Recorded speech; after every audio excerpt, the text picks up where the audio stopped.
Welcome back. Before we open the pages of Volume 2, let us briefly walk, chronologically and carefully, through the unfolding drama of Volume 1 of History of the Jews in Russia and Poland by Simon Dubnow. Volume 1 begins in the medieval era, when Jewish life in Eastern Europe was not yet centered in Russia, but in the Kingdom of Poland and the Grand Duchy of Lithuania. In the late Middle Ages, as persecutions, expulsions, and economic restrictions swept across parts of Western Europe, including German principalities and other Christian kingdoms, Jewish communities gradually migrated eastward. The rulers of Poland, seeking economic development and urban growth, granted charters of protection to Jewish settlers. These royal charters allowed Jews to engage in trade, tax farming, crafts, and estate management under the protection of the crown. In these early chapters, we witness the formation of organized Jewish communal life. The Kahila, the autonomous Jewish community structure, developed systems of taxation, education, rabbinical courts, and charitable institutions. Over time, a remarkable political body emerged. The Council of the Four Lands, a central Jewish representative institution in the Polish-Lithuanian Commonwealth. This body coordinated taxation and internal governance across vast territories. It was an extraordinary example of communal self-government within a larger Christian state. Yet stability was never permanent. As Volume 1 progresses into the 17th century, tensions mount. The Polish-Lithuanian Commonwealth, once a major European power, weakens internally due to noble rivalries, economic strain, and military pressures. Then comes one of the darkest chapters in Eastern European Jewish history, the Cossack uprising led by Bogdan Khmelnytsky in the year 1648. In the violent upheaval that followed, Jewish communities, often seen as intermediaries between Polish nobles and Ukrainian peasants, were caught in the storm. Massacres, destruction of towns, displacement, and trauma reshaped Jewish consciousness for generations. The memory of these events became embedded in liturgy, communal mourning, and historical writing. The later chapters of Volume 1 trace the slow recovery. Communities rebuild. Rabbinical scholarship flourishes again. New currents of religious life emerge. In the 18th century, the rise of Hasidism, a spiritual revival movement founded by Israel ben Eliezer, known as the Baal Shem Tov, spreads across Podolia, Volhynia, and beyond. Hasidism emphasizes joy, mysticism, and heartfelt devotion. At the same time, opposition emerges from traditional rabbinical authorities known as the Mitnagdim, particularly centered in Lithuania. A profound internal religious debate unfolds, shaping Jewish spirituality for generations. Meanwhile, political disaster approaches from outside. The Polish-Lithuanian Commonwealth collapses in a series of territorial partitions carried out by three neighboring empires: the Russian Empire under Catherine II, the Kingdom of Prussia, and the Habsburg monarchy of Austria. By the end of the 18th century, Poland disappears as an independent state. Vast Jewish populations suddenly find themselves subjects of a Russian Empire, a state with very different political traditions and administrative systems. Chapter after chapter, Volume 1 moves toward this transformation. What had been a semi-autonomous Jewish civilization within Poland now enters the orbit of an autocratic empire ruled by Tsars. The final chapters describe the early policies of the Russian state toward its new Jewish population. Uncertainty, administrative experimentation, and the gradual creation of what would become known as the Pale of Settlement, the designated territory within which Jews were largely confined. And so Volume 1 closes not with resolution, but with tension. The old Polish framework is gone. A new imperial order is rising. Jewish autonomy is shrinking. Bureaucratic control is expanding. Now we turn to Volume 2. In Volume 2, Simon Dubnow takes us deeper into the 19th century, into the full force of Imperial Russian rule. Here we will encounter restrictive legislation, military conscription policies that affected Jewish families, economic limitations, and forced integration efforts under Tsarist authority. We will explore the impact of the Haskalah, the Jewish Enlightenment, which introduced modern education, secular studies, and cultural reform into traditional communities. We will witness the struggle between tradition and modernization, between rabbinical authority and secular intellectual movements, between isolation and integration, between loyalty to faith and the pressures of empire. We will also encounter the rise of new ideologies, early Jewish political thought, cultural nationalism, and debates that would later shape movements such as Zionism and Jewish socialism. Social unrest within the Russian Empire intensifies. Pogroms, state reactions, reform attempts, and revolutionary currents begin to alter the course of Eastern European history. It is essential to emphasize, with clarity and respect, that this narration presents historical realities as documented by Simon Dubnow.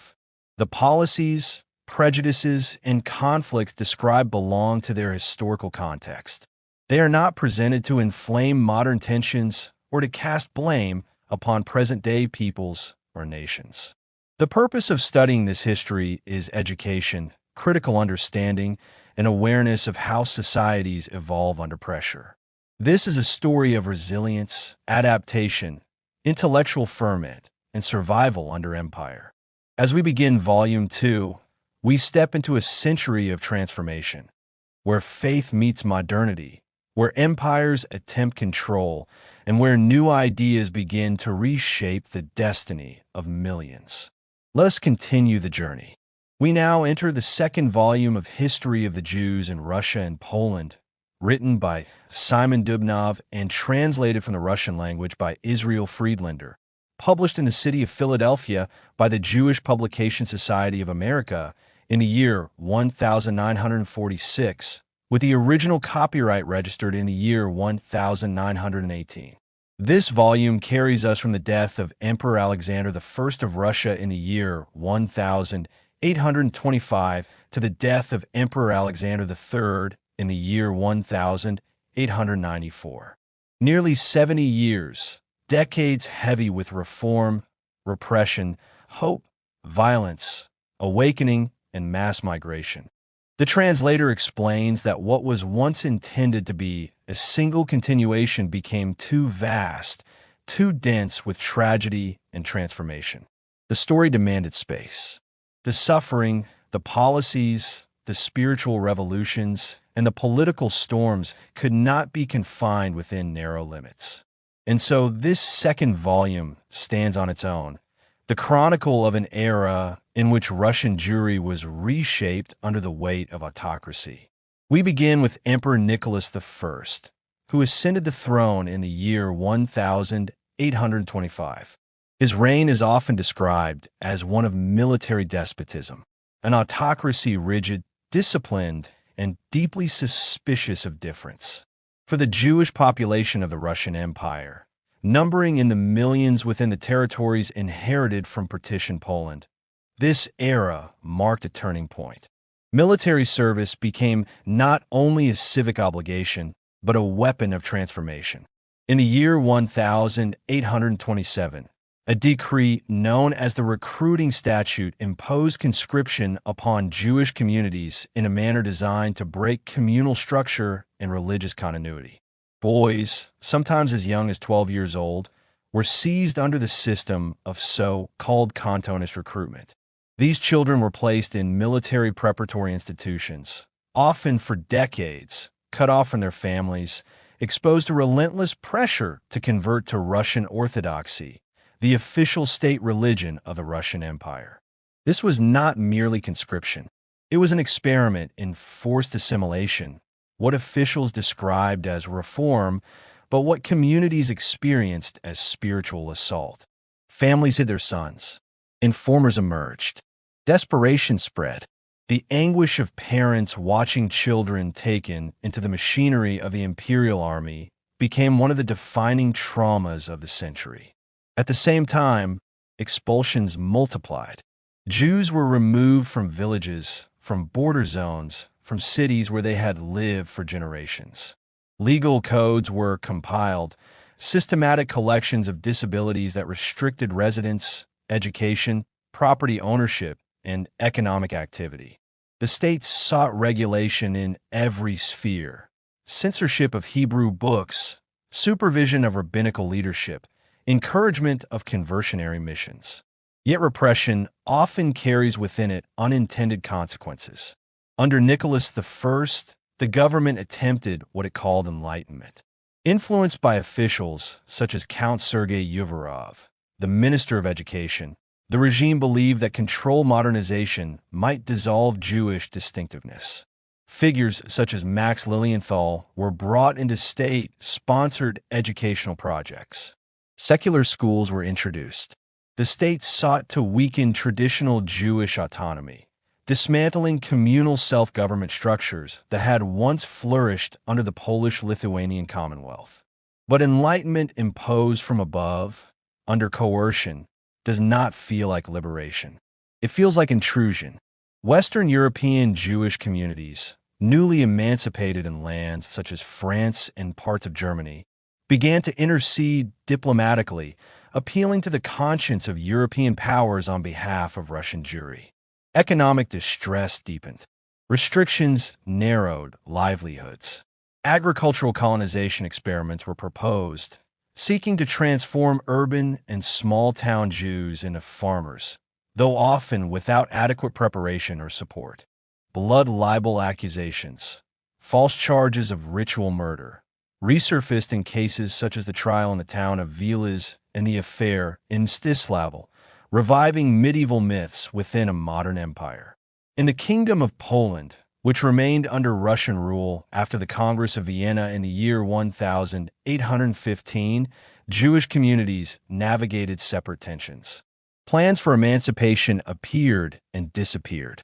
Political uprisings, including the Polish insurrection of 1831, forced Jews into impossible positions between imperial authority and Polish nationalism. Within Jewish society itself, internal debates intensified. Rabbinical authorities defended tradition uncompromisingly. Hasidism, once a fiery movement of spiritual revival, entered a period of consolidation. Intellectual figures such as Isaac Ber Levinson, sometimes called the Russian Mendelssohn in reference to Moses Mendelssohn of the German Enlightenment, argued for measured reform and engagement with modern culture. A new Hebrew literary culture began to stir, planting seeds that would later blossom into national revival. As Nicholas I approached the end of his reign, policies grew harsher. Conscription pressures intensified. Classification systems divided Jews into economic categories. Another ritual murder trial in the city of Saratov spread fear once more. Then came a change. In the year 1855, Emperor Alexander II ascended the throne. Known in broader Russian history as the Tsar Liberator for abolishing serfdom in the year 1861, his reign introduced cautious reforms. Juvenile conscription was abolished. Restrictions were slightly eased. Certain categories of Jews, merchants of the First Guild, university graduates, skilled artisans, were permitted to reside outside the Pale of Settlement, that vast region stretching across present-day Lithuania, Belarus, Ukraine, and parts of Poland. This was not full emancipation. It was what some contemporaries called homeopathic reform, small doses of relief within a structure of control. The state promoted fusion, a policy aimed at cultural blending and gradual assimilation into Russian society. Jewish intellectual life responded dynamically. A Russian-speaking Jewish intelligentsia emerged. The Society for the Diffusion of Enlightenment among the Jews of Russia was founded to promote secular education and integration. Jewish newspapers appeared. Writers began producing literature in both Hebrew and Russian. Figures such as Perez Smolenskin voiced early forms of Jewish national consciousness. But reform and autocracy is fragile. After an assassination attempt in the year 1866, the atmosphere shifted. Suspicion returned.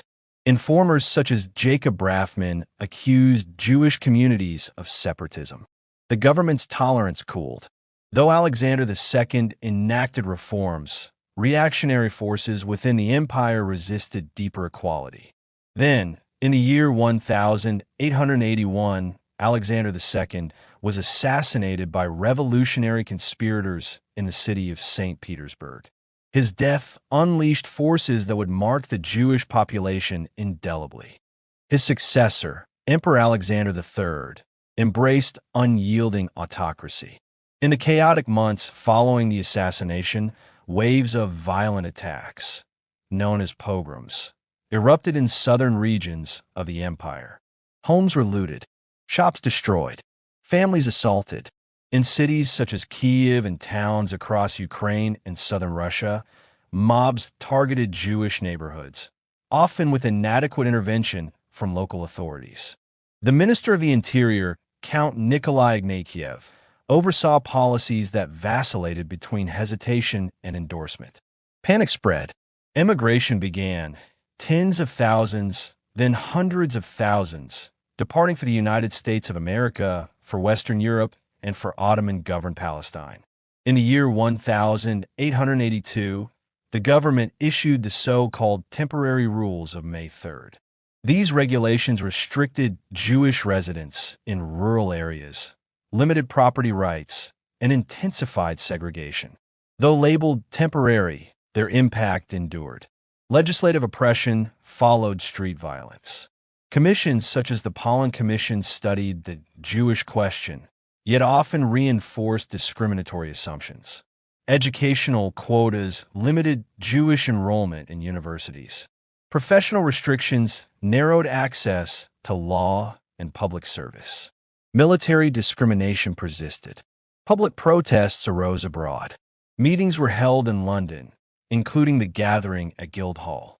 Voices in England and the United States protested Russian policies. American civic leaders spoke.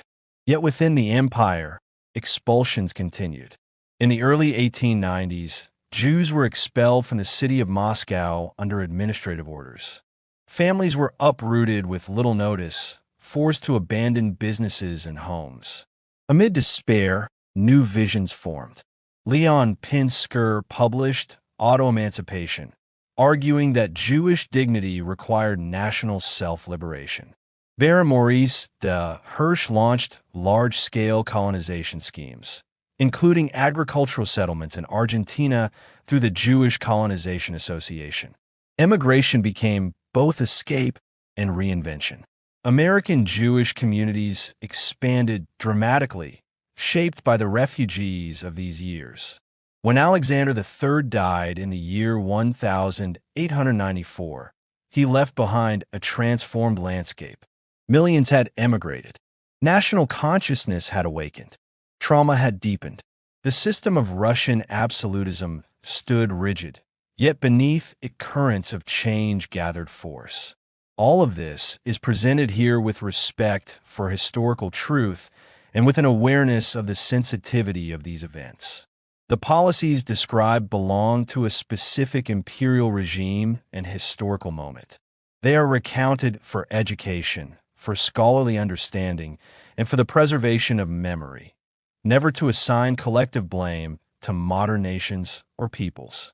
And as the narrative continues beyond the death of Alexander III, the stage is set for the reign of Nicholas II, the last of the Romanov dynasty, under whom the tensions between autocracy, revolution, nationalism, and Jewish revival would intensify even further. As the reign of Emperor Alexander III moved toward its final years, suffering did not subside. It shifted form, it reorganized itself, it clothed itself in administrative language and official memoranda. Violence in the streets was followed by pressure in the ministries. The question that haunted both rulers and the ruled remained unresolved. What was to be done with millions of Jewish subjects whom the autocratic state neither trusted nor fully understood? Into this atmosphere stepped Baron Maurice de Hirsch, a wealthy Jewish philanthropist of international stature, born in the German lands and later active in the financial centers of Europe. Disturbed by the reports of pogroms, expulsions, legal disabilities, and economic suffocation within the Russian Empire, he conceived a vast and ambitious project. If the Russian state could not or would not grant equality, perhaps an organized emigration could provide relief. Not scattered flight, but structured resettlement. Not desperation, but planning. Negotiations were opened with the Russian government. Baron Hirsch sought official permission to facilitate the large-scale emigration of Jews from the empire, particularly those trapped within the Pale of Settlement. The proposal involved financial guarantees, agricultural training, and organized transport to lands overseas, especially in the South American Republic of Argentina, whose government was encouraging European settlement to cultivate its vast plains. The Russian authorities, wary yet intrigued, entered discussions. On the one hand, the departure of impoverished Jewish masses might ease economic tensions in overcrowded towns. On the other hand, the regime feared international embarrassment and the admission that its internal policies had produced intolerable conditions. Diplomacy moved slowly through the corridors of St. Petersburg, the imperial capital on the Baltic Sea. From these negotiations emerged the Jewish Colonization Association, founded in the year 1891. This organization was endowed with enormous financial resources by Baron Hirsch. Its aim was to purchase agricultural land in Argentina and elsewhere, transport Jewish immigrants, and establish self-sustaining farming colonies. Ships carried families across the Atlantic Ocean. Men and women who had known only the narrow lanes of small towns in Lithuania, Belarus, and Ukraine now confronted the open horizons of the Pampas, the vast grassy plains of Argentina. It was a dramatic transformation, from the restrictions of the Pale to the promise of open land. Yet reality proved harsher than vision. Many immigrants lacked agricultural experience. Infrastructure was limited. Climatic conditions were unfamiliar. Administrative coordination faltered. Some colonies struggled with debt, disease, and disillusionment. The Argentinian scheme did not collapse entirely, but its early years were marked by severe difficulty. Expectations of immediate prosperity gave way to the slow, grinding work of adaptation. Meanwhile, within the Russian Empire, humiliations continued. Legal disabilities remained in force. Restrictions on residence, education, and professional advancement pressed upon daily life. Expulsions from major cities, including the dramatic removal of Jews from Moscow in the early 1890s, had demonstrated that even partial integration offered no lasting security. It is important to present these events with sobriety and balance. The policies described here were products of a specific autocratic regime operating within the ideological framework of 19th century imperial governance. They do not define entire peoples or faiths in perpetuity. History demands precision, not generalization. As Emperor Alexander III's health declined, the weight of his policies remained.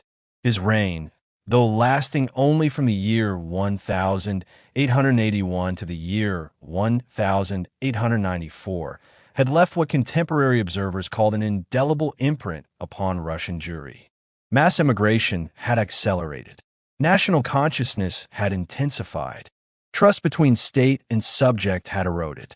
When he died in the year 1894, the empire did not exhale in relief. Instead, uncertainty deepened. His successor, Emperor Nicholas II, inherited a vast realm marked by industrial change, social unrest, revolutionary undercurrents, and unresolved national questions.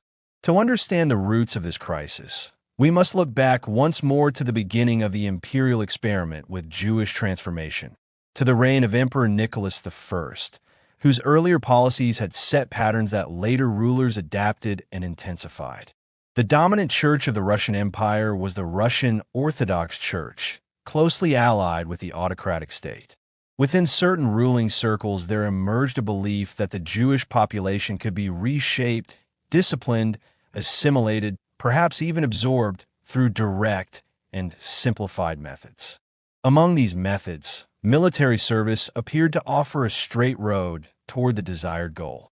If Jewish youth could be removed from traditional environments, placed under state supervision for long years, separated from rabbinical authority, exposed to Russian language and Orthodox religious influence, would not their distinctiveness gradually dissolve?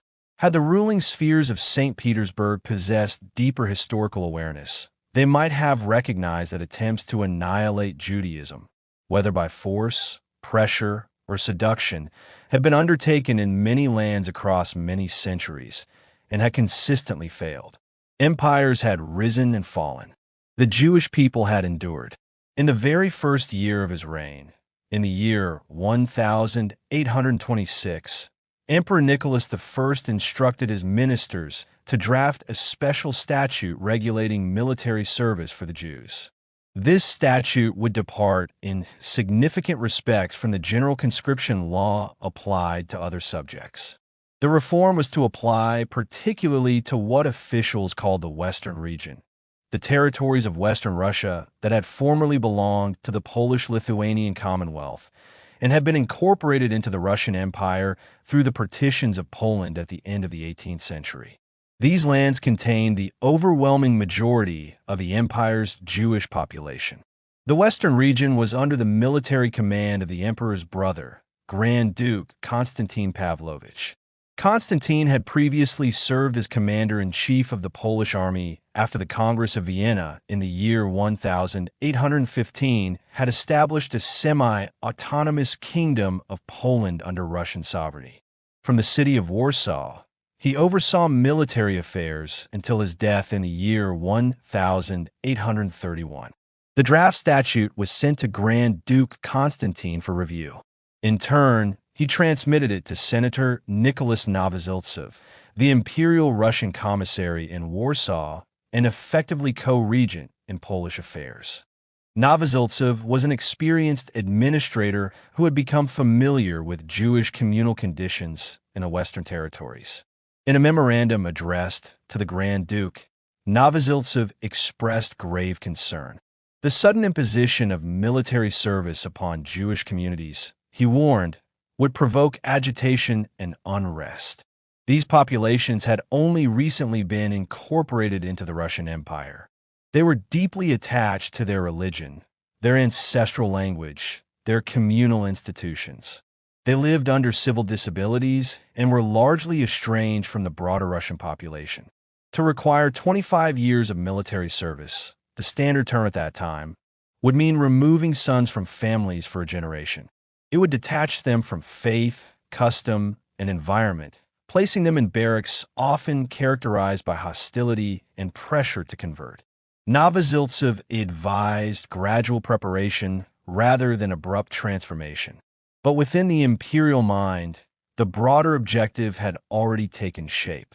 Rumors of the proposed decree, known in Russian administrative language as a ukase, meaning an official imperial edict, spread rapidly through the Pale of Settlement. Excitement, fear, and anguish surged through towns and villages.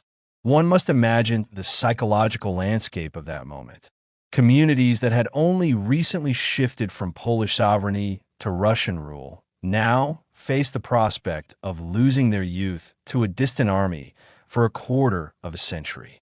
The delicate national instinct, refined by centuries of survival under shifting regimes, sensed the deeper intention embedded within the policy. Parents foresaw not merely uniforms and drills, but spiritual erosion, the separation from ancestral faith, the loss of language, the exposure to environments often hostile to Jewish practice. What seemed in St. Petersburg a rational instrument of statecraft appeared in the shtetls of Lithuania and Ukraine as an existential threat. The soul of the people was stirred to its depths. The weight of imperial power pressed down upon Jewish communities in ways both visible and subtle, in ways that penetrated family life and threatened the very continuity of tradition. In the early years of Emperor Nicholas I, the new military service system for Jews was codified with remarkable detail and uncompromising rigor. The duty of providing recruits fell squarely upon the Jewish communes, known in Yiddish and Hebrew as Kahals. These were self-governing local councils, responsible for administering communal life, collecting taxes, supervising education, and overseeing ritual practice. Now, they were entrusted with the task of supplying sons for the Russian army. In every city, the Kahals were required to elect between 3 and 6 executive officers, called trustees, who would ensure that the prescribed number of recruits was delivered. The obligation was absolute. The community itself was held collectively responsible. If a young man failed to appear for service, or if the quota was not met, the authorities could seize individuals forcibly, a process known as exekutia, or execution in Russian legal terminology. Exekutia allowed officers of the state to carry a judgment into effect by compelling service, often dragging young men away from their homes under threat or actual violence. The Kahals had the legal authority to select recruits not only from willing families, but also from any Jewish individual guilty of minor infractions, failing to pay taxes, being labeled a vagrant, or committing other misdemeanors. Even the smallest irregularity by the elected trustees could be punished by fines, or, in extreme cases, by conscripting the trustees themselves into the military. The system was both bureaucratic and terrifying, leaving communities with little room for negotiation and no escape from the watchful eyes of the empire. Certain categories of Jews were formally exempted from service, though the exemptions were narrow. Merchants who held membership in guilds, artisans belonging to trade unions, skilled mechanics employed in factories, agricultural colonists who had been settled on land by state programs, and rabbis were spared. Additionally, the rare Jewish individual who had completed formal education at a recognized Russian institution could claim exemption. Even those exempted were required to contribute financially. 1,000 rubles per recruit had to be paid to the state as a form of recruiting money, an enormous sum for the families of the time. The law also allowed for substitution. A recruit could offer a volunteer to take his place, though the substitute had to be a Jew as well. In theory, this offered a measure of choice. In practice, it was yet another instrument of social pressure. Communities negotiated, sometimes secretly, to shield their children from service, but the machinery of the Russian Empire was relentless. Families lived in constant fear that one day the door would open and a boy would be taken for 25 years of military service, a period long enough to sever ties to faith, language, and heritage. The term cantonist, applied in Russia beginning in the year 1805, referred to children, often as young as 12, born of soldiers and liable to conscription under these special statutes. In the western provinces, the term carried the additional weight of a region recently absorbed from the Polish-Lithuanian Commonwealth, where Jewish life had flourished under different legal and communal traditions. The sudden enforcement of these measures struck at a people unaccustomed to such direct state intervention, generating panic, despair, and a heightened sense of vulnerability. Rumors of conscription spread like wildfire. Towns that had once been centers of study and trade became anxious and restless. Parents feared not only the loss of their children, but the spiritual erosion of the next generation. Language, customs, prayer, and communal cohesion were all threatened by the long shadow of military service. In families, in synagogues, and in the narrow streets of shtetls stretching from Vilna to Kiev, anxiety became a constant companion, and the pulse of a people under duress quickened with dread. The Jewish Kahals, the councils that had governed daily life for generations, now faced an impossible task. They were charged with enforcing a law that undermined the very communities they had spent decades building. Each choice carried risk. To fail in providing the recruits was to invite punishment. To comply fully was to surrender children to a system that sought not merely obedience, but assimilation, conversion, and the gradual dissolution of a people's distinct identity. In this way, military service under the Russian Empire became more than an obligation.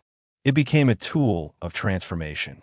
It was an instrument of fear, of pressure, of control, a mechanism by which the state sought to remake Jewish life, one child at a time.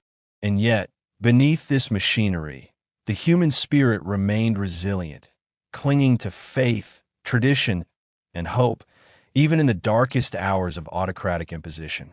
The stage was set for decades of tension between the iron will of empire and the enduring determination of a people bound by religion, language, and memory. Each conscription, each draft, each imposition became a story of resistance, of grief, and sometimes of survival, as Jewish families sought to navigate a world in which the very future of their children was held in the hands of distant authorities in St. Petersburg. The full horror of the military statute became clear not only in its legal language, but in its ceremonial impositions, which struck at the heart of Jewish religious life. The authorities, in their cold bureaucracy, appended detailed instructions to the statute, specifying every formality to be observed, both at the recruiting stations and within the synagogues themselves. The recruits were not merely to be enrolled. They were to be ritually transformed under the gaze of the state. In the synagogue, the scene was grimly solemn. Each young boy, barely 12 or 13 years old, was required to appear in his prayer shawl, known in Hebrew as a talit, and in his shroud, called a kittel, garments normally reserved for sacred rituals such as Yom Kippur, the Day of Atonement, or for a burial ceremony. The phylacteries, small leather boxes containing sacred texts, were to be wound tightly around his arms and forehead, symbols of covenant and devotion.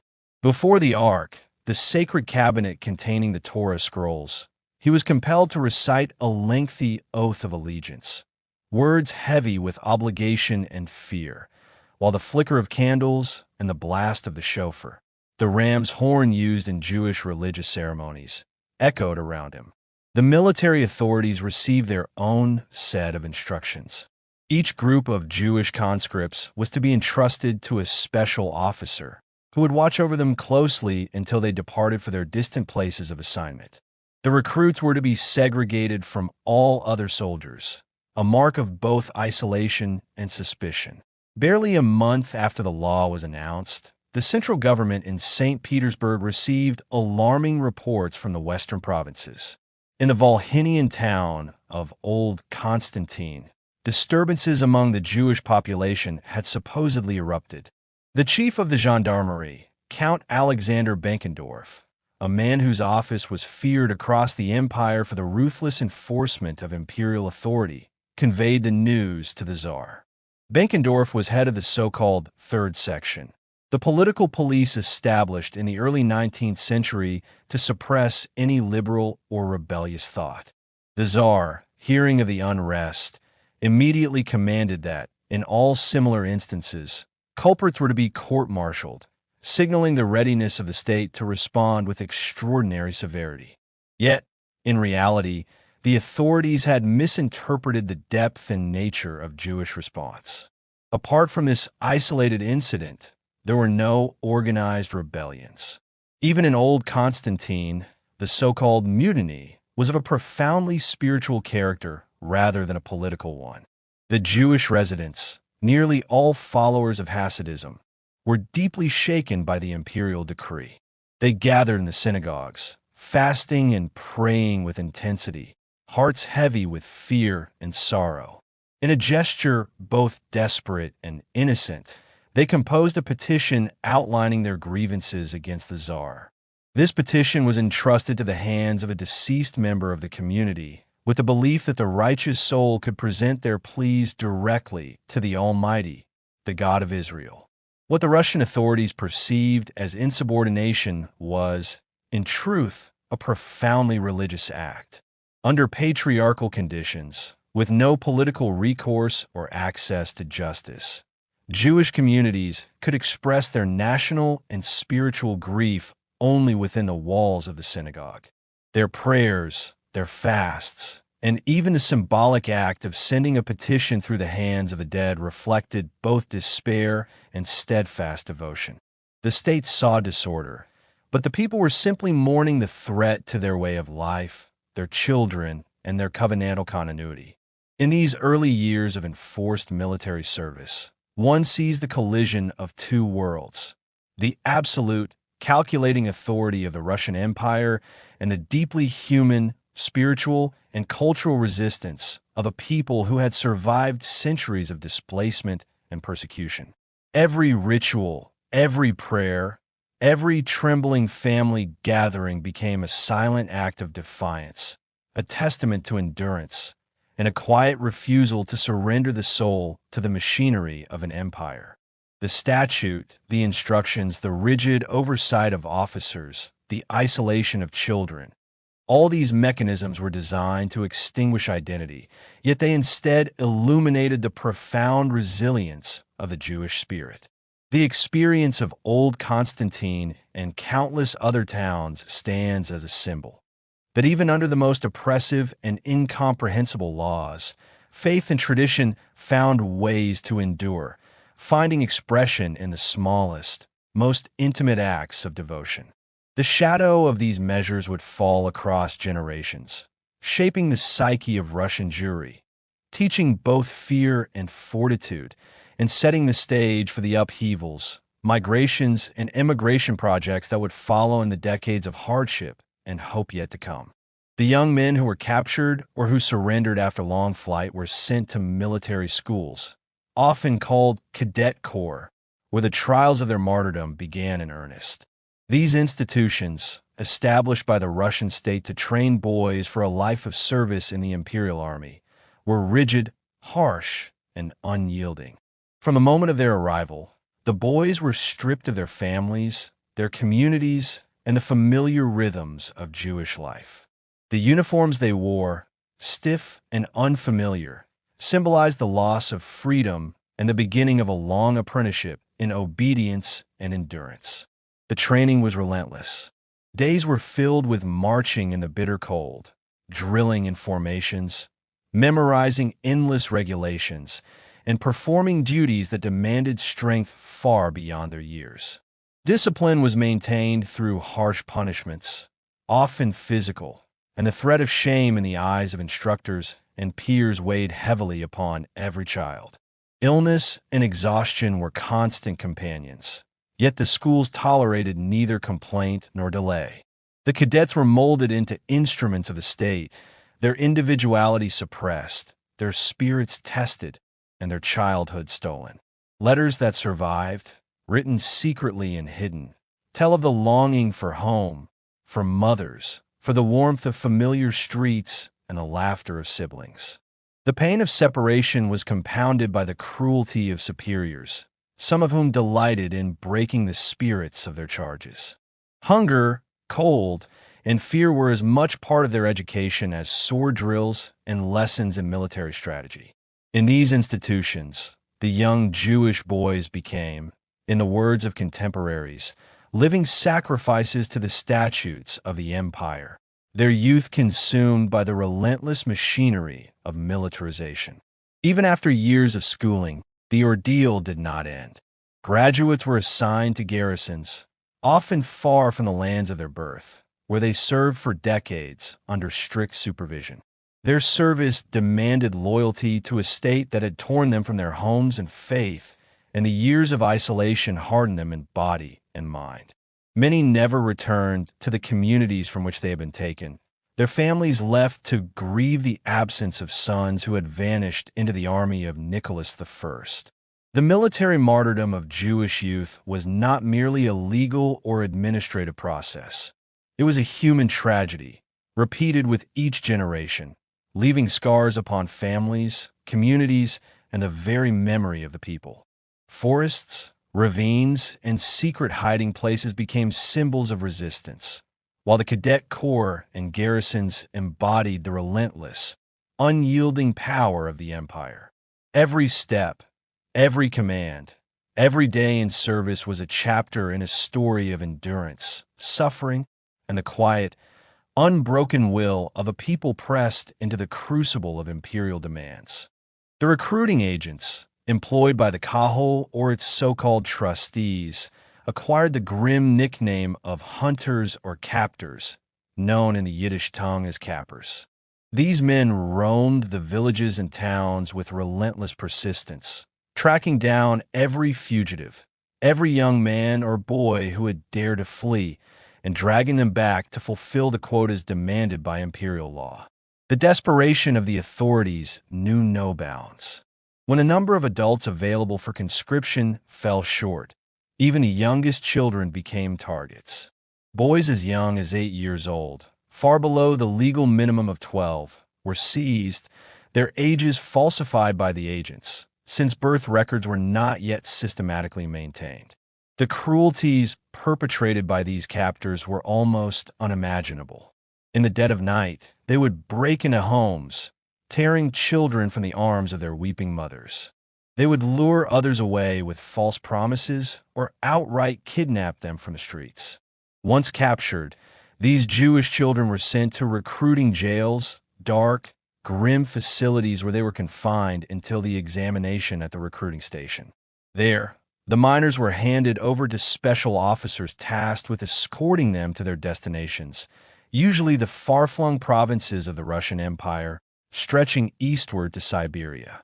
The system was designed to isolate these young recruits entirely from Jewish life. The cantonists, as the drafted children were called, were almost always stationed in remote regions, far from the familiar faces and comforting customs of their homes. To their families, their departure was as though they had been struck dead. During the autumn, when the draft took place and the conscripts were deported, the streets of Jewish towns echoed with moans and lamentations. The children were packed into wagons like sheep, under military guard, and sent off in long, grueling convoys. Farewells were heart-wrenching, for many parents knew that they would not see their sons for 25 years, if ever again. For the youngest, the separation sometimes spanned even longer, often amounting to a lifetime. The harsh reality of their journey is captured in the words of Alexander Herzen, the renowned Russian writer and thinker who was exiled to the government of Vyatka for advocating liberal ideas. In the year 1835, he chanced upon a group of Jewish cantonists being transported through the desolate lands of Vyatka. At one of the post stations, a godforsaken village amidst the forests and rivers of that northern province, Herzen spoke with the escorting officer. "Whom do you carry and to what place?" Herzen asked, his heart heavy. "Well, sir," replied the officer, "they have gathered a batch of these accursed Jewish youngsters between the ages of 8 and 9. I suppose they are meant for the fleet, but how should I know? At first the order was to take them to Perm. Now they tell me to drive them to Kazan. I have had them on my hands for 100 versts or thereabouts." The officer who handed them over said, "They are an awful nuisance. A third of them have already fallen on the road," he added, pointing to the dirt beneath his boots. "Half of them will not reach their destination." Herzen, stirred to the very core, asked, "Epidemics, I suppose?" "No, not exactly epidemics," said the officer, "but they just fall like flies. These Jewish boys are so puny and delicate. They cannot endure mixing dirt for 10 hours at a stretch, living only on dry biscuits. Everywhere they go, there are strangers, no fathers, no mothers, no caresses. You hear a cough, and the youngster is gone. 'Corporal, bring out the small fry.'"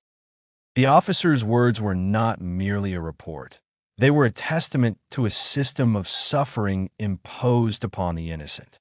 Each boy, ripped from his family, subjected to unimaginable hardships, was a living emblem of the harshness of imperial demands and the cruelty embedded in the machinery of conscription. The forests, the roads, the wagons. Every part of their journey became a theater of human misery, and yet a testament to endurance. For even in the face of such relentless oppression, the spirit of those young Jewish boys quietly resisted, clinging to life, to hope, and to the faint memory of home. These brutal soldiers devised every imaginable cruelty to bend the Jewish cantonists to their will. A favorite method of torment involved forcing the boys to kneel for hours on the cold, hard floors after the lights had been extinguished, long after the rest of the battalion had gone to sleep. The smallest and weakest, already exhausted from the day's labors and drills, were compelled to remain upright in the darkness for what seemed like an eternity. Those who yielded and agreed to be baptized into the Christian faith were allowed to go to bed, while those who resisted were kept in that tormenting position through the entire night until their limbs gave way and they collapsed from sheer exhaustion. For the children who still refused to submit, the punishments escalated. They were flogged, sometimes so violently that their small bodies were nearly broken, and under the pretext of gymnastic exercises, subjected to further tortures designed to crush their spirits. Food became another instrument of cruelty. Boys who refused to eat pork or the customary cabbage soup prepared with lard were beaten and left to starve. Others were force-fed salted fish, but forbidden to drink water, leaving the little ones racked with thirst until, trembling and weakened, they consented to embrace a faith foreign to them. The majority of these children, unable to withstand the ceaseless tortures, sought salvation in baptism, surrendering their bodies and, outwardly, their religion. Yet some cantonists, particularly those of older age, between 15 and 18 years, endured their suffering with heroic patience. These youths were beaten nearly to the point of unconsciousness, their bodies scarred by lashes, tormented through hunger, thirst, and sleepless nights. Still, time and again, they declared with unwavering courage that they would not betray the faith of their fathers. Many of these steadfast boys were carried from the barracks into military hospitals, where death came as a grim release. Only a few survived, scarred in body and soul. Among the acts of passive heroism, there were instances of dramatic, demonstrative martyrdom that entered the realm of legend. One such story persisted in popular memory. During a military parade, according to some accounts held in the city of Kazan, the battalion chief ordered all the Jewish cantonists to assemble on the banks of the river. Greek Orthodox priests, clad in ceremonial vestments, awaited with the baptismal rite ready. At the command to enter the water, the boys, responding with a disciplined cry of "Aye," as though in military obedience, jumped into the river. They dived beneath the freezing waters and never resurfaced. Their bodies were recovered lifeless, and their silent courage became a haunting tale of martyrdom. For the majority, however, the deaths were less visible. The little martyrs suffered and perished quietly in the gloom of guardhouses, the shadowed barracks, and the dimly lit military hospitals. Their tiny bodies littered the roads leading to the remote provinces of the Russian Empire. Those who survived the initial journey to distant garrisons faced slow decay, fading away in barracks that had become inquisitorial prisons. This extraordinary form of child martyrdom, set entirely within a military environment, remains unparalleled in the annals of Jewish suffering. The adult recruits, those conscripted at the standard age of 18 to 25 years, faced a different but no less tragic fate. Unlike the children, the older recruits were not subjected to forced religious conversion with the same brutal precision. Yet their lives were equally consumed by hardship. Torn abruptly from the heder, the traditional Jewish elementary school, or the yeshiva, the advanced religious academy for Jewish studies, these young men were often separated from their wives and children. They were thrust into a world they did not know, lacking the Russian language, stripped of their communities, and condemned to serve in the imperial army for a full 25 years. Every day was a struggle against alien customs, harsh discipline, and relentless labor, leaving them broken, distant from their families, and bound in a life of suffering that seemed endless. In those times, early marriages were common among the Jewish population, and by the age of 18, most young men were already married.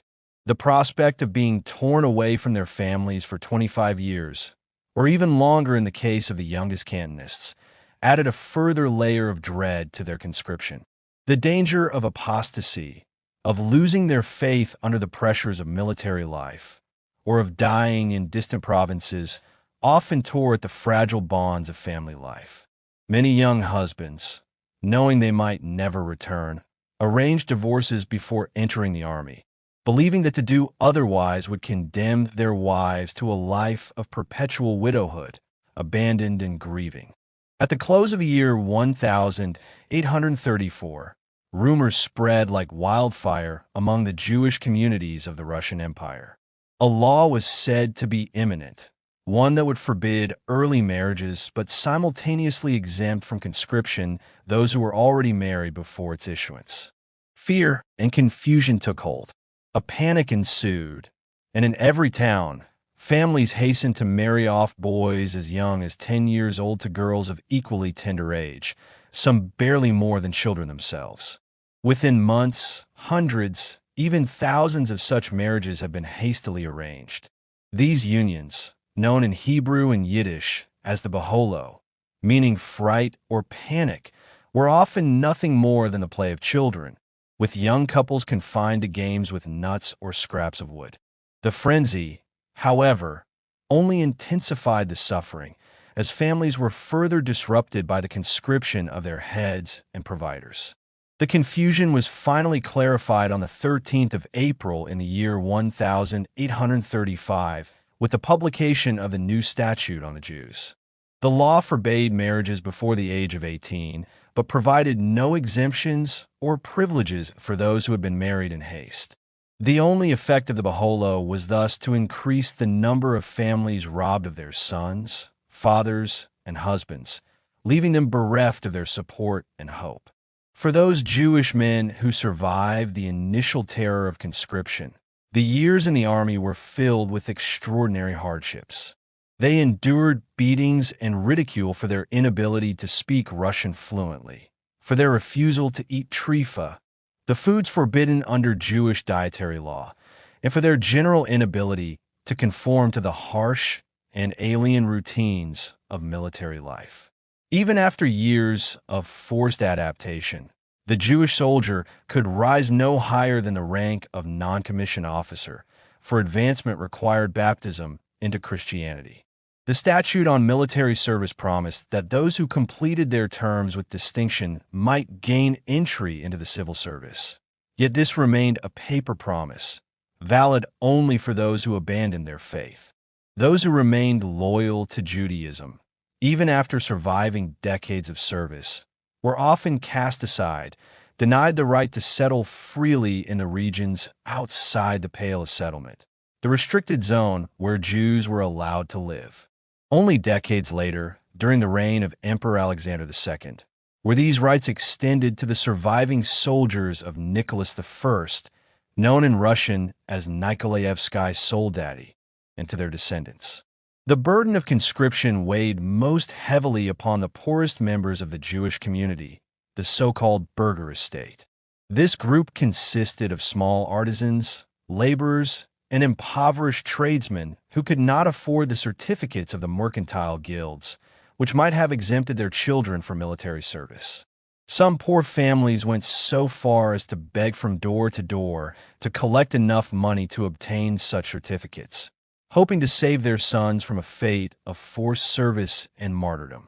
In contrast, the better off, whether through mercantile status, wealth, or connections with the leaders of the Kahal, often escaped the draft, their children shielded from the cruel lottery of conscription, while the weakest and poorest were seized.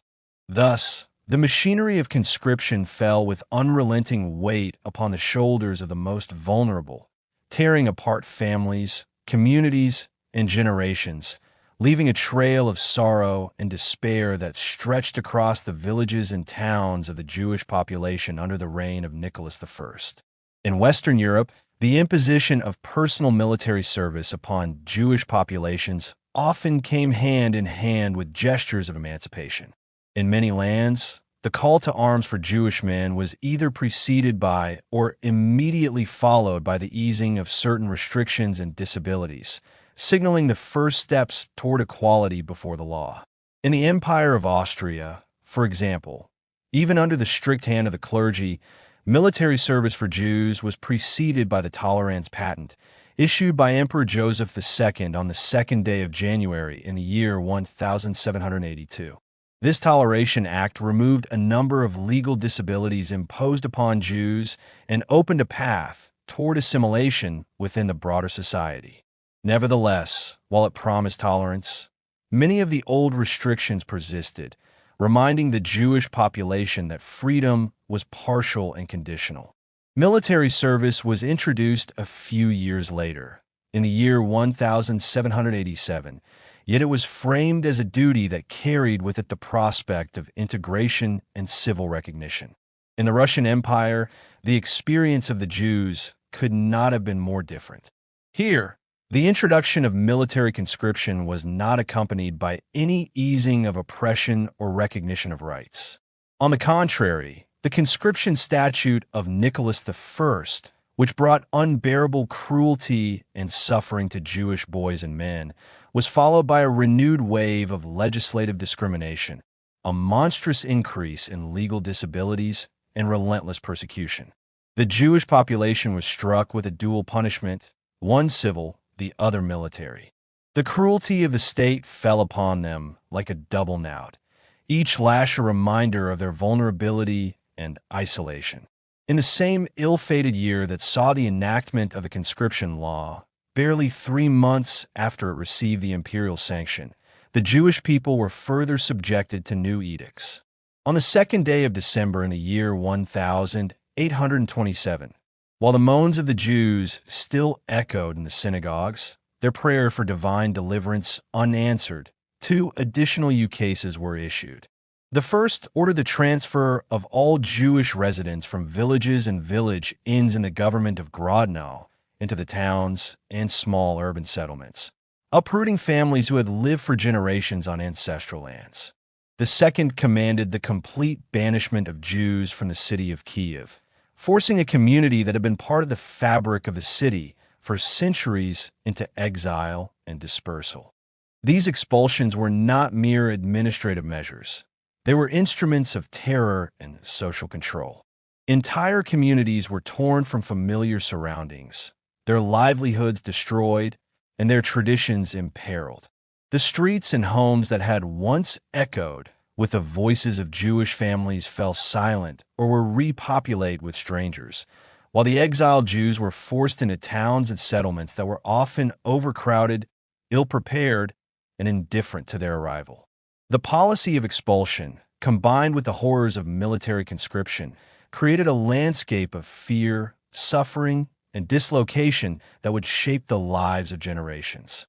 The Jewish population of Russia, already burdened by poverty and constrained by legal restrictions, now faced the compounded trauma of forced military service, brutal corporal punishment, and the stripping away of the places they had called home.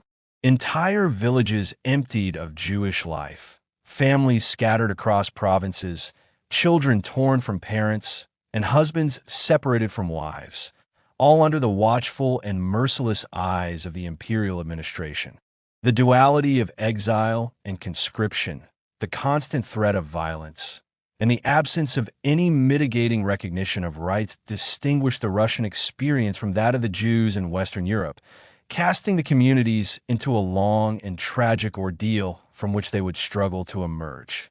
The expulsion of Jews from the villages of the Grodno province was a continuation of a cruel policy of rural liquidation, a program begun in the year 1823 in White Russia, a region comprising the northwestern territories of the Russian Empire. The Grodno province was chosen as the initial stage, a testing ground for measures that would later be applied elsewhere. Grand Duke Constantine, the commander-in-chief of the former Polish provinces, had raised the question of Jewish expulsions and was instructed to proceed cautiously. He was told to implement the expulsion first in the government of Grodno alone and to postpone extending the measure to other provinces under his command.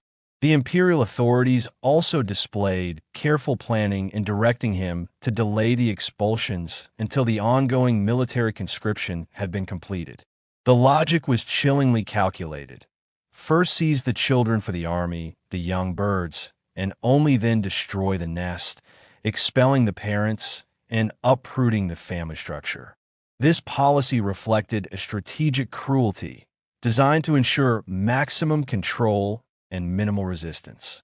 Meanwhile, the expulsion from the city of Kiev followed a different logic, marking the beginning of a new system of restrictions aimed at narrowing the urban areas where Jews were permitted to live within the Pale of Settlement, the designated territory in which Jews were allowed permanent residence. Since the year 1794, Jews had been allowed to settle freely in Kiev, and over the decades, they had built a flourishing community with official sanction. They developed commerce, trade, and various industries, contributing to the economic life of the city.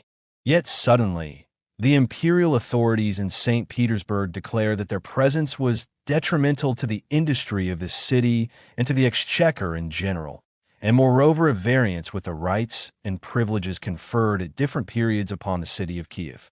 This declaration was followed by a severe rescript, a formal order from the central government, which forbade any further settlement of Jews in Kiev. Those who had long resided there were given strict deadlines. All Jews were to leave the city within 1 year, and those who owned immovable property, such as houses or shops, were granted 2 years to dispose of their holdings and depart. After this, the city would permit only temporary residence, limited to a maximum of 6 months. Even then, it applied only to merchants of the first and second guilds who arrived for commercial purposes, attending fairs, or fulfilling public contracts.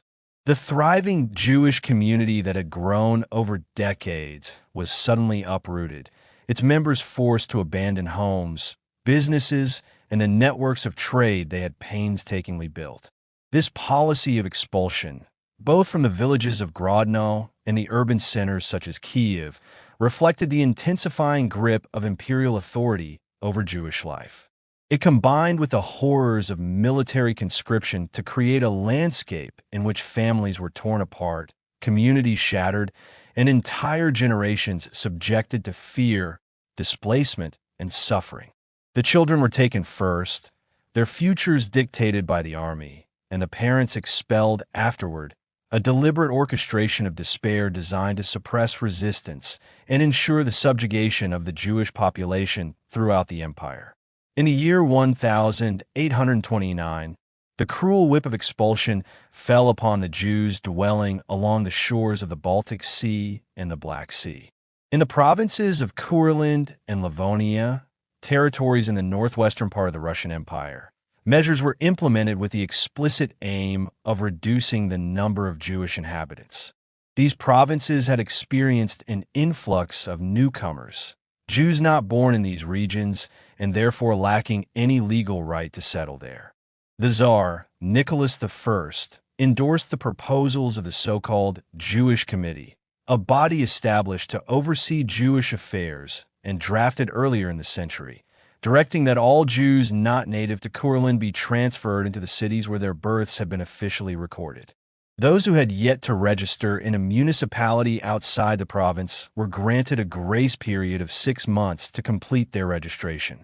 Should they fail to comply within this term, the consequences were severe. They would be conscripted into the army, and if deemed unfit for military service, deported to the frozen and remote regions of Siberia. In the same year, an imperial ukase, a formal decree from the central government, pronounced that the presence of civilian Jews in the strategically important cities of Sevastopol, the principal naval base on the Black Sea, and Nikolaev, another key port, was inconvenient and injurious due to the military and naval significance of these locations. The decree ordered the expulsion of all Jewish residents. Those owning real property were given 2 years to leave, while all others had 1 year to depart. A further ukase issued in the year 1830 expelled Jews from the villages and hamlets of the government of Kiev. These measures hurled human beings from village to town, from city to city, and from province to province with the same disregard and efficiency that might be applied to the movement of cattle. Families, homes, livelihoods, and entire communities were uprooted, leaving a trail of misery and dislocation that stretched across the empire. This brutal campaign of mobilization reached its height with the outbreak of the Polish insurrection in the years 1830 to 1831, which engulfed the entire western region of the Russian Empire. Fearing that the persecuted Jewish population might be drawn into the ranks of the Polish insurgents, the imperial government adopted a temporary measure of restraint. In February of the year 1831, in response to the representations of the local military commander in Kiev, the government postponed the final expulsion of Jews from the city for 3 years. The commander urged that, given the current political circumstances, the Jews might occasionally prove useful to the state. At the end of the 3-year period, the governor of Kiev submitted similar petitions to St. Petersburg, arguing that it would be advantageous to allow the Jewish population to remain, even if it were necessary to segregate them into a designated quarter of the city. He further noted that their temperate and simple habits of life made them capable of selling goods at lower prices, whereas their removal would inevitably drive up the cost of articles and manufactured goods. Tsar Nicholas I, however, rejected these pleas outright. He permitted only a brief postponement of the expulsion, extending it until February of the year 1835. This delay was justified solely on the grounds that the new statute concerning the Jews, then in preparation, would soon define the general legal status of Russian Jewry and formalize the sweeping restrictions and controls that had already begun to devastate Jewish life. Similar temporary reprieves were granted to Jews facing exile from Nikolaev, the villages of the Kiev government, and other regions, but these were short-lived, tactical concessions in the face of the relentless machinery of imperial oppression. The lives of these communities, uprooted repeatedly, reveal the calculated cruelty of a state that sought not only to control, but to obliterate the social, economic, and cultural foundations of Jewish life, leaving behind a landscape scarred by fear, sorrow, and displacement. No sooner had the conscription ukase been issued, commanding the service of Jewish youth in the army, than the bureaucrats of St. Petersburg, seated in the shadowed recesses of their vast chancelleries, set to work on a new civil code for the Jews. This code was intended to supersede the old and antiquated statute of the year 1804, a law that had long since failed to contain the Jewish population or to regulate their lives according to the will of the imperial authorities. The work passed slowly through a number of departments, each office adding its weighty judgments, its rules, and its restrictions. The projected enactment was drafted under the auspices of the so-called Jewish Committee, established in the year 1823 with the express purpose of bringing about a reduction of the number of Jews in the monarchy. This committee was composed of cabinet ministers and the chiefs of various governmental departments, men of influence and authority who convened behind closed doors to determine the legal fate of an entire people. In the first iteration, the department chiefs elaborated a draft code containing 1,230 clauses, a monumental and overwhelming collection of restrictions. Its underlying principle was clear and merciless. In the case of Jews, everything was forbidden unless explicitly permitted by special legislation. The enormity of the draft, even to the bureaucrats themselves, proved staggering, and the government, confronted by its vast scope, decided to submit the matter to the ministerial members of the committee for further refinement. The code, reduced in size but retaining its severity, was submitted in the year 1834 to the Department of Laws, an integral part of the Council of State, the highest legislative advisory body in the empire. After painstaking discussion and deliberation, the Department of Laws brought the code before the plenary sessions of the council. Even in its ministerial draft, smaller in bulk than the original, the code was marked by a harshness that sent tremors through the chambers of governance. The ministers, with the notable exception of the Minister of Finance, had proposed transferring all Jews from the villages to the towns and small urban settlements within a period of 3 years, a sweeping measure intended to centralize and control the Jewish population. Yet the Department of Laws recognized the danger in such a policy, citing the earlier White Russian expulsion of the year 1823, which had failed to achieve the intended results. While the previous expulsion had indeed devastated Jewish families, it had not improved the conditions of the villages, leaving local peasants indifferent to the suffering imposed upon their neighbors. The plenary of the Council of State concurred with the Department of Laws. They ruled that the proposed expulsion of Jews from the villages, being extremely difficult of execution and of problematic benefit, should be removed from the statute altogether. Where the measure had already been decreed but not yet carried out, it was to be halted immediately. In this decision, the imperial bureaucracy demonstrated the cold pragmatism of governance. The Jews would remain under restriction, impoverished and surveilled, but wholesale village expulsions were considered too risky and potentially disruptive to the wider social order. To this report, he appended a terse resolution, a formal decision carrying the weight of imperial authority. Where this measure, referring to the planned expulsion of Jews from villages, has been started, it is inconvenient to repeal it, but it shall be postponed for the time being in the governments in which no steps towards it have as yet been made. For the Jewish populations living in rural villages across the empire, this resolution hung for years like the sword of Damocles, a constant threat over their homes, their livelihoods, and their very existence, suspended by the whims of distant officials. Yet the Tsar was even less yielding when it came to the question of partially enlarging the Pale of Settlement, the designated area in which Jews were legally permitted to live. The Department of Laws, one of the principal offices in the Council of State responsible for legal oversight, had proposed granting merchants of the First Guild, the wealthiest and most influential Jewish traders, the right to reside in the interior provinces of Russia. This, they argued, would serve the interests of the imperial exchequer and promote large-scale commerce.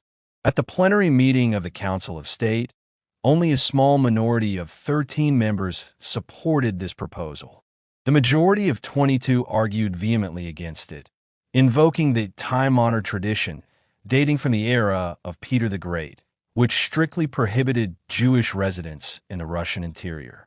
They claimed that to admit Jews into these territories would produce a very unpleasant impression upon our people, a population whose religious convictions and long-standing prejudices against Jews had cultivated a habit of keeping distant and viewing them with suspicion and disdain. The counselors added that the example of Western European nations, which had granted full citizenship and equal rights to Jews, cannot serve as an example for Russia, citing both the vastly larger Jewish population within the empire and the unique characteristics of Russian society. They insisted that, despite the government's reputation for tolerance, the people were far from indifferent to matters of religion and could not accept the presence of Jews in the heart of the empire without moral alarm. Tsar Nicholas I, reading these words, marked his approval with a marginal note of exclamation. Thank God. His reaction reflected not only agreement, but also the personal conviction that the exclusion of Jews from the interior was a sacred and immutable tradition. In a brief, decisive sentence, he disposed of the entire matter. This question has been determined by Peter the Great. I dare not change it. I completely share the opinion of the 22 members. With those words, the policy of segregation, restriction, and control was confirmed at the highest level legally binding and absolute. The Jews of Russia, confined to their villages, towns, and the narrow expanse of the Pale of Settlement, had no advocate at court, no champion of mercy, and no hope that tradition or reason would mitigate the hardships imposed upon them. The codification of their disabilities was no mere bureaucratic exercise. It was a calculated, systematic, and enduring reinforcement of their subjugation, ensuring that generations of Russian Jews would live under laws designed to isolate, impoverish, and control them, while leaving the Tsar and his officials entirely untroubled by the human suffering left in their wake. While on this occasion, Tsar Nicholas I appeared to endorse the opinion of the Council of State, following the majority of its members. He showed no mercy when it came to matters that could have eased the suffering of the Jewish population. In these instances, he did not hesitate to dismiss the cautious and well-meaning suggestions of his ministers and bureaucrats.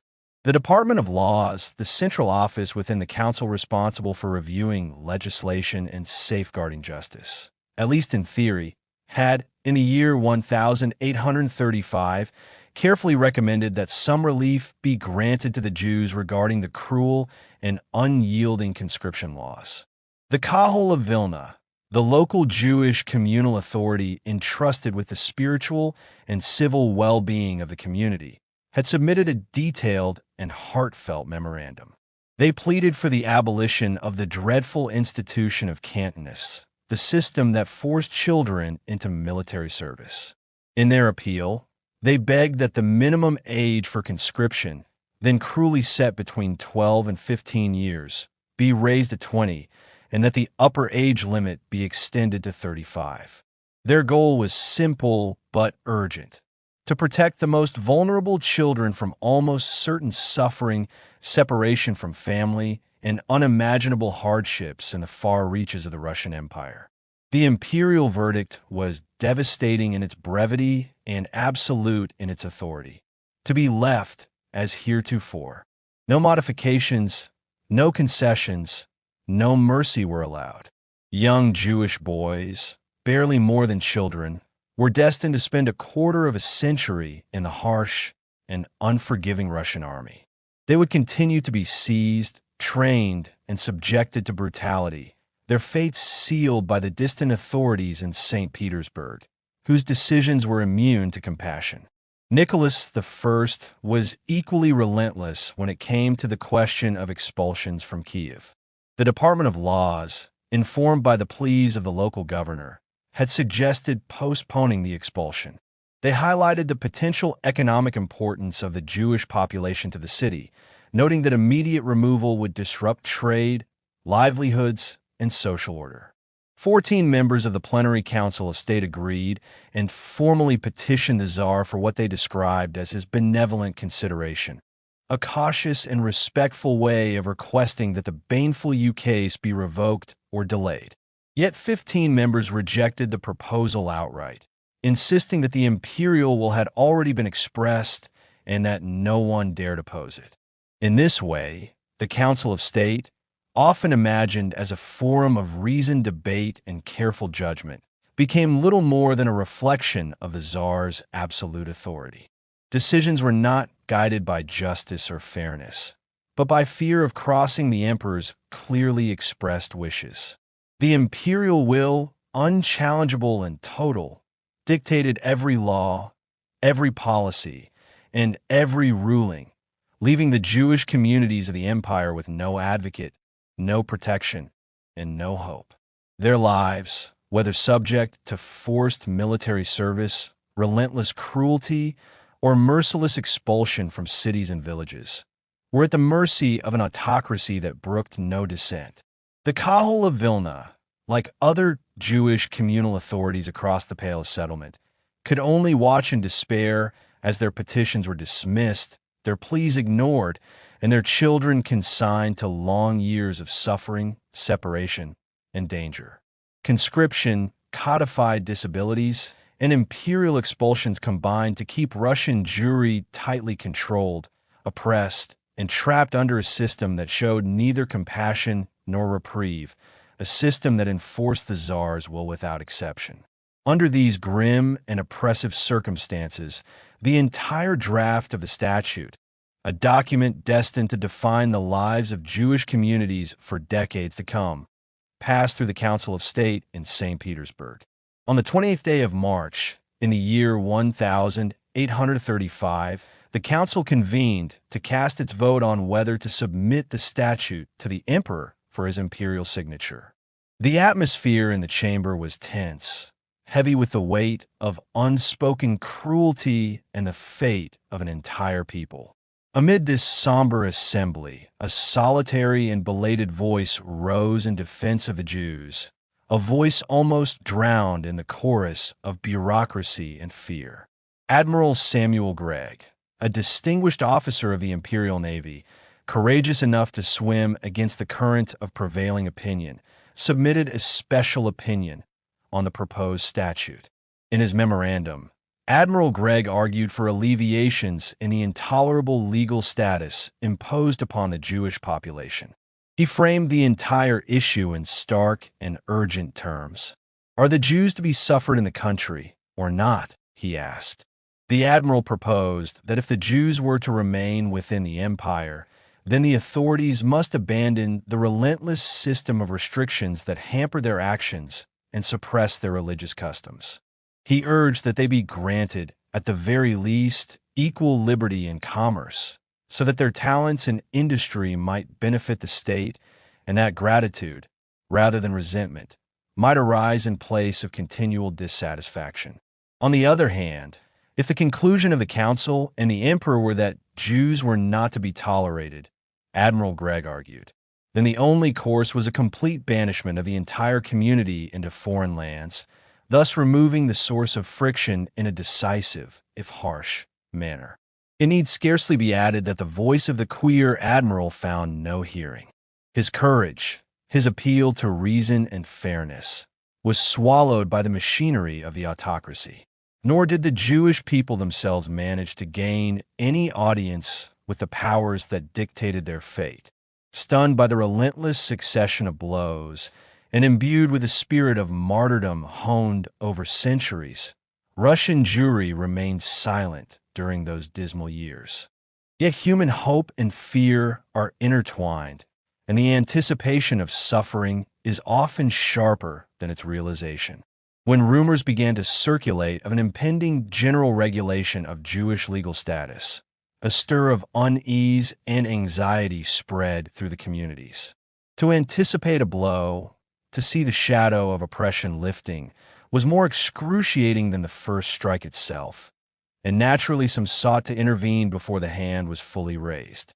Towards the end of the year 1833, as part of the council's material on the Jewish question, 2 memoranda were submitted for consideration. One came from the Kahal of Vilna, signed by 6 elders representing the spiritual and civil leadership of that important community. The other came from Litman Feigen of Chernigov, a merchant of repute and public contractor, well known in administrative circles for his intelligence and experience in affairs of commerce and governance. These documents, careful, reasoned, and desperate in their tone, sought to plead for relief, to temper the looming disaster with logic and compassion. Yet, like so many previous petitions, their fate rested not in their merits, but in the will of the emperor and the rigid structures of a bureaucracy that brooked no dissent. The stage was set for a statute that would codify oppression, a legal framework under which the lives of men, women, and children would be dictated by decree, not by justice or mercy. The Kahal of Vilna, speaking on behalf of the Jewish community that had long been a center of learning, scholarship, and religious life, painted a picture of despair that was both vivid and heartrending. They declared that the relentless repressive policies pursued over the preceding years by the so-called Jewish Committee, an administrative body created in 1823 with the ostensible aim of supervising Jewish affairs, had thrown vast swathes of the Jewish population into utmost disorder. Families, communities, and individuals alike were gripped by fear, confusion, and anxiety. The mere thought that a general statute regulating the legal, civil, and religious life of all Russian Jews had been drafted by this committee and was now submitted for review by the August Council of State in St. Petersburg caused them to shiver and shudder. The petitioners explained, in a tone both solemn and pleading, that the Jews had been weighed down by a succession of cruel discriminations, measures that did not merely curtail their civil rights, but intruded upon their very way of life. These included oppressive restrictions on commerce, forced military conscription of children into the Cantonist system, and the constant threat of expulsion from villages and cities. Left without hope, the people would sink into utter despair if they did not repose some trust in the benevolence of the Tsar himself, Nicholas I, who, during his recent journey through the western provinces of the empire, had expressed satisfaction to the deputies of the Jewish communes for their loyalty to the throne during the Polish insurrection of 1831. It was on this slim thread of imperial favor that the Kahal of Vilna placed its appeal, imploring the Council of State to turn its attention to this unfortunate and maligned people, and to put a stop to the persecution that had become almost routine. A more forceful and piercing note of protest came from Litman Feigen of Chernigov, a man known in administrative and commercial circles for his intelligence and experience. In his memorandum, Feigen meticulously cited a string of the most recent governmental measures affecting Jewish communities. He laid bare the stark reality. The Jewish people is hunted down, not because of its moral qualities, but because of its faith. His words cut to the heart of the injustice, exposing that the persecution of Jews in the Russian Empire was not a matter of law, morality, or behavior, but of religion alone. Feigen further emphasized that in facing the new statute, the Jewish population had been stripped of all hope. The government had embarked upon this sweeping legislative measure without consulting those whom it affected, without giving them the opportunity to explain, defend, or justify themselves. He pointed out, with sharp legal reasoning, that according to common principles of justice, even under ordinary law, no individual could be condemned without being granted the chance to respond to charges. Yet here was an entire people, the Jews of the Russian Empire, condemned collectively, their lives, faith, and families regulated by decree, without so much as a hearing, without a voice, and without recourse. The memoranda of both the Kahal of Vilna and Litman Feigen reveal a people cornered, a society under siege by its own government, at a moment in history when reason, compassion, and law were eclipsed by the absolute authority of an autocrat whose will brooked no challenge. In these appeals, one hears the quiet courage of a community attempting, even in the shadow of overwhelming power, to speak truth to authority and to preserve its humanity before the machinery of oppression moved inexorably forward. The rebuke of the Kahal of Vilna and of Litman Feigen fell on deaf ears. The government, steadfast in its determination, preferred to render its verdict in absentia, making its decisions without listening to counsel for the defense and without providing any safeguards of fairness, justice, or legal procedure.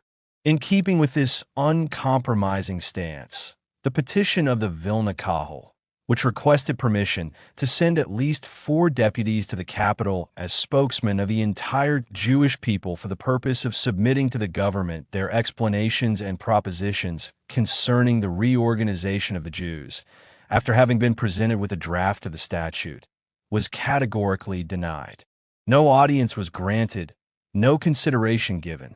The final verdict was pronounced in the spring of the year 1835.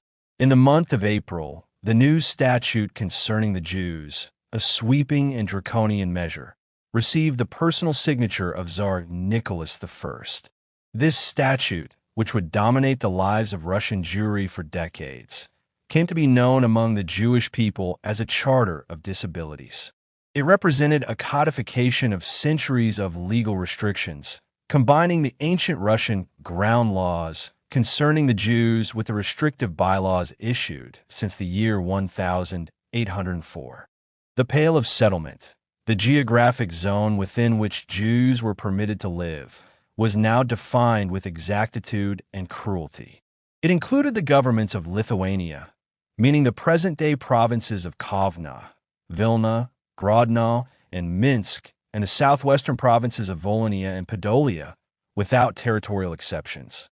It included White Russia, covering the governments of Vitebsk and Mogilev, but expressly excluding the villages. Little Russia, meaning the governments of Chernigov and Poltava, was included, but the crown hamlets were excluded. New Russia, comprising the governments of Kherson, Yekaterinoslav, Tavrida, and Bessarabia, was permitted, excepting the major cities of Nikolaev and Sevastopol. The city of Kiev, the capital of the government of the same name, was specifically barred, even while surrounding areas were permitted. The Baltic provinces, meanwhile, were reserved solely for Jews who were already settled there. Newcomers were strictly forbidden. The 50-verst zone along the western frontier, stretching over a vast distance, was closed to all new Jewish settlement, a deliberate attempt to control and confine the population like cattle within invisible boundaries. Even within the interior provinces, Jews were permitted only temporary furloughs, strictly limited to 6 weeks, and certified by gubernatorial passports. Travel was permitted solely for the execution of judicial or commercial affairs, and travelers were obliged to wear Russian rather than Jewish dress, signaling the erasure of visible Jewish identity. Merchants affiliated with the first and second guilds, those belonging to official commercial classes recognized by the Russian Empire, were granted additional privileges. They could visit the 2 capitals, St. Petersburg and Moscow, and travel to the major seaports and to significant fairs, including those of Nizhny Novgorod and Kharkov, though their time was strictly regulated. 6 months for first guild merchants and 3 months for second guild merchants. Thus, the statute entrenched a rigid, hierarchical, and punitive system in which the lives of Jewish communities were circumscribed by geography, dress, commerce, and religious expression. Their world, once open to a broader Russian society, was now closed, monitored, and partitioned by the cold, calculated hand of imperial power. This charter of disabilities was more than a law. It was a map of oppression drawn to confine, control, and suppress an entire people under the guise of legal codification, leaving Russian Jewry to navigate a life of restriction, surveillance, and unrelenting hardship. The new statute left no aspect of Jewish life untouched. The Jews were strictly forbidden to employ Christian domestics for permanent service in their households. Christians could be hired only for temporary or occasional work, and even then they were required to live in separate quarters, a measure designed to enforce social and religious separation and to prevent the mingling of faiths under one roof. Marriages for Jewish children at an age earlier than 18 for the bridegroom and 16 for the bride were expressly forbidden, under penalty of imprisonment. Yet this prohibition, severe in its wording, was made difficult to enforce because of the defective registration of births and marriages then in practice throughout the empire, allowing many to evade the law if they could.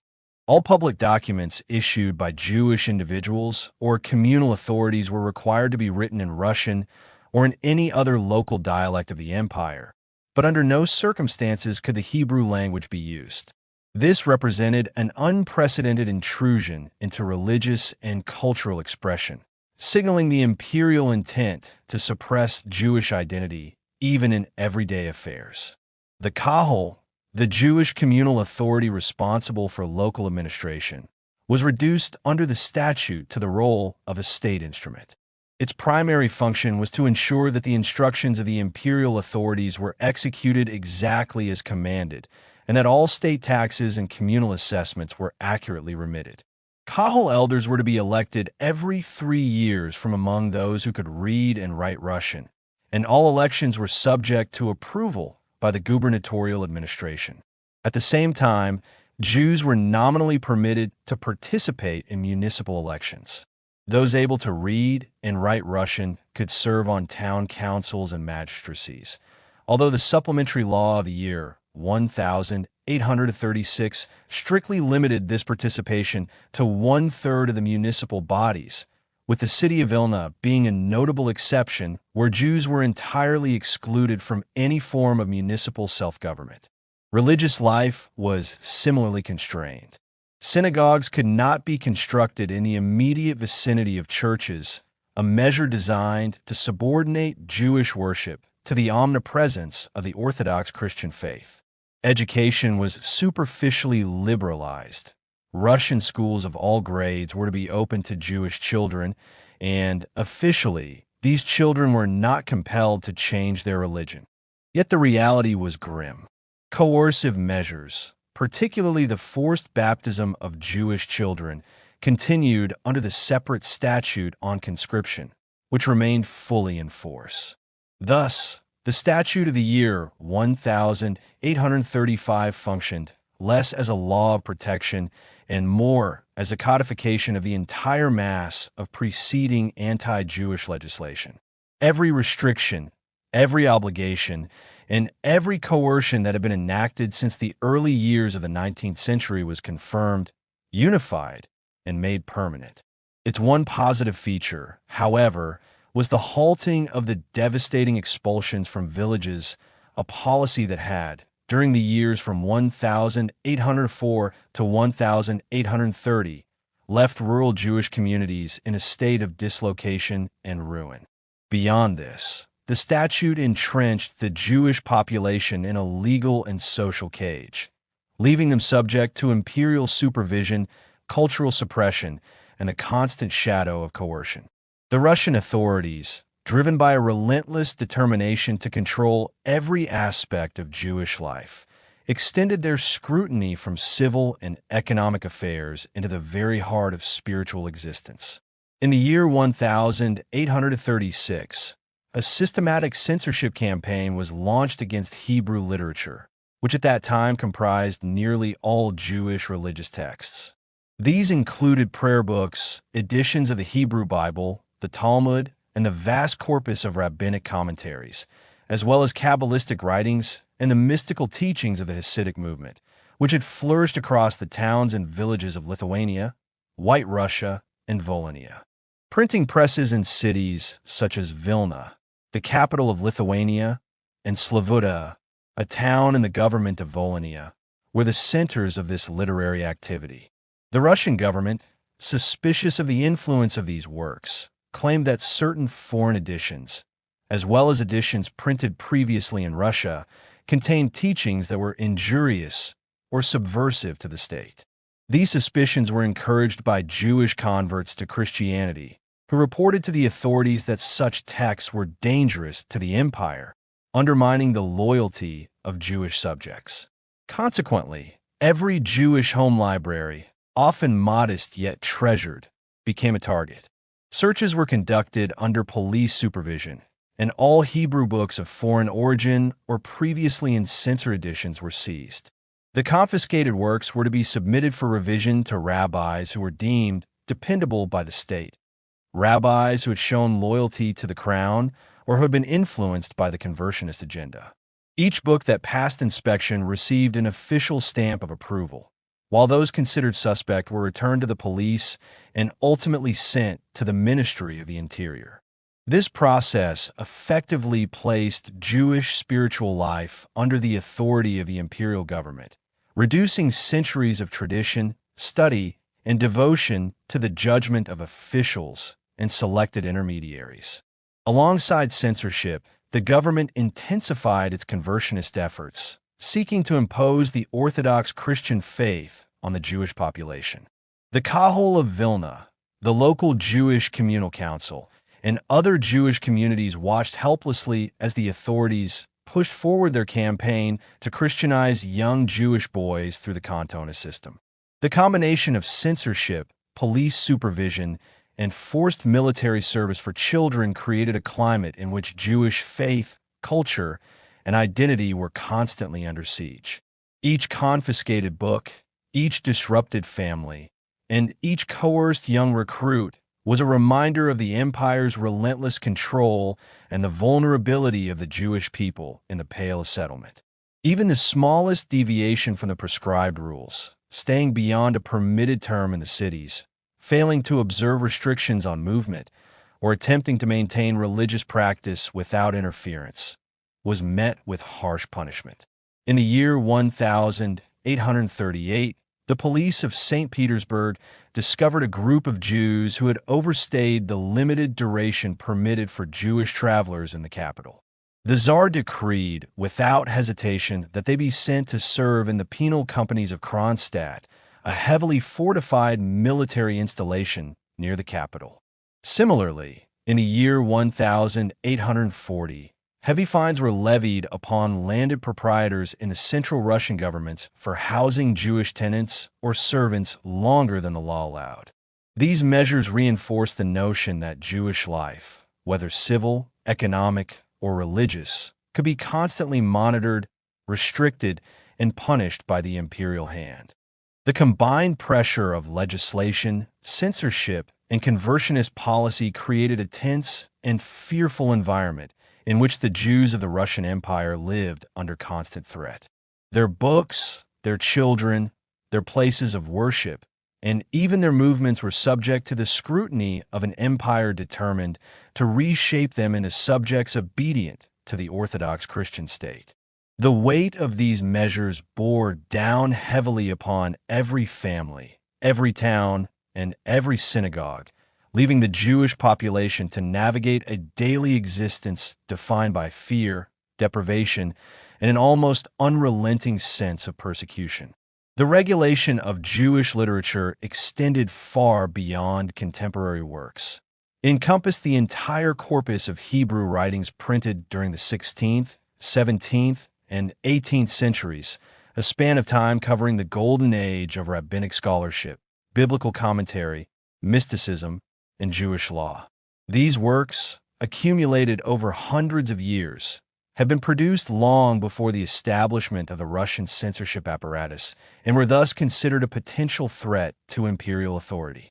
To maintain strict control, the Tsar's government ordered the closure of virtually all Jewish printing presses throughout the empire, leaving only the presses in Vilna, the capital of Lithuania, and in Kiev, the administrative center of the southwestern provinces, to operate under the strict supervision of appointed censors. The printing press of Kiev, in later years, was moved to Zhytomyr, another city within the Pale of Settlement, to continue its restricted activity under government oversight. The censors faced a nearly impossible task.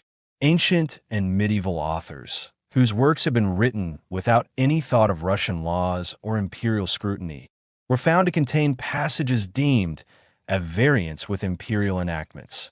By imperial ukase of 1836, these books, circulating in tens of thousands of copies, were to be transported under police escort to St. Petersburg, the capital of the Russian Empire, to await the final judgment of government authorities. The process proved cumbersome and slow, delaying the enforcement of censorship and frustrating officials eager to control every aspect of Jewish intellectual life. In one of the more drastic measures, by 1837, the Tsar, responding to petitions from provincial governors, commanded that the books deemed objectionable be delivered to the flames on the spot. These burnings were not left to chance. Every auto de fe, every public destruction of Jewish literature, was to be overseen by a member of the local gubernatorial administration and by a dependable official specially dispatched by the governor, whose duty was to report the event directly to the Ministry of the Interior and to provide an official list of each destroyed book. Wagon loads of texts, sacred and scholarly alike, were sent to these fiery judgments, erasing centuries of Jewish scholarship under the vigilant eyes of the state. Even this extreme measure failed to satisfy the imperial authorities. Suspicion arose that the so-called dependable rabbis, charged with examining these texts, might approve works that, in reality, could be considered subversive. In response, a further ukase of 1841 placed the rabbinical censors themselves under direct government supervision. All uncensored books, including those previously approved, were recalled from private libraries and sent to the censorship committees in Vilna and Kiev. Each approved book received the official seal of the committee, while every other was consigned to destruction. The sheer scale of this operation was staggering. For decades, the literary heritage of the Jewish people, encompassing 3 millennia of religious, legal, and mystical thought, languished under the threat of state annihilation, awaiting either the mercy of a Russian official or the flames of imperial censorship. Meanwhile, the government's obsession with conversion, the forced adoption of the Greek Orthodox faith, continued unabated. The state viewed conversion as the ultimate solution to the so-called Jewish problem. Russian legislation of this period was filled with detailed regulations on apostasy, baptism, and the privileges afforded to converts. The Tsar himself, in 1827, had mandated that baptisms, particularly of young Jewish cantonists in military service, be performed unconditionally on Sundays and with maximum publicity, leaving no room for doubt about the sincerity of conversion. In practice, however, the authorities had to relax this rigidity when dealing with cantonists who declared their willingness to embrace the Orthodox faith under the unbearable duress of hunger, exhaustion, and corporal punishment. Sincerity was impossible in such circumstances, yet the state insisted upon the appearance of voluntary submission. By 1831, battalion chaplains were authorized to baptize these children even without formal ecclesiastical permission, turning coercion into ritualized law. Among the military prisoners, the efforts of Baroque missionaries often succeeded. Imperial records of the period repeatedly describe privates from among the Jews remaining in the above faith, a designation applied to those few who resisted conversion and disturbed the officially orchestrated patterns of baptism. Among civilian Jews, however, apostasy remained extraordinarily rare. Families and communities held fast to their faith despite incentives offered by law, privileges for converts, leniency in criminal cases, and protection from certain penalties for those willing to adopt Christianity. The Russian Penal Code of 1845, in Clause 157, explicitly softened the severity of punishment for criminals who embraced the Greek Orthodox faith during investigation or trial. Yet, despite this legal incentive, most Jews resisted, a testament to the enduring strength of faith in the face of relentless persecution. In this way, the Russian Empire wove a complex web of control over the Jewish people, from the confiscation and destruction of sacred books to the coerced conversion of the young, from military service under brutal conditions to legal incentives designed to undermine faith. The cumulative effect was a society in which Jewish spiritual, intellectual, and familial life was constantly scrutinized, restricted, and threatened, leaving families to endure a daily reality defined by fear, oppression, and the unrelenting gaze of the autocracy.